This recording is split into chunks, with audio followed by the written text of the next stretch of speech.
Hello, what's up guys? For today's video, continue pa rin ito sa naunang video natin, part 1 at saka part 2. Doon sa nagpapalit kami ng gulong doon sa kasama ko. Yan, tapos na po yan. Naikabit na po. At bago na po yung gulong niya sa front.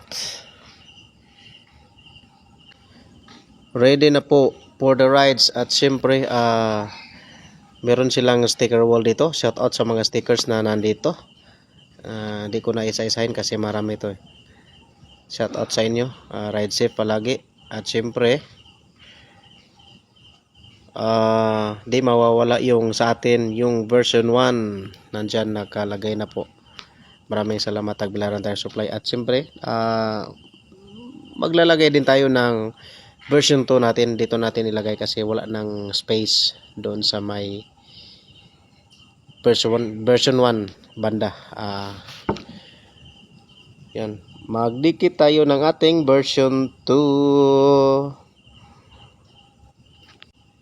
sticker.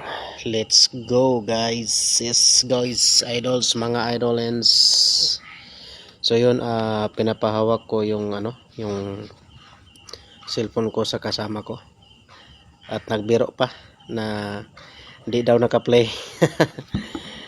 So prank lang pala yun. So maraming salamat po sa aking kasama.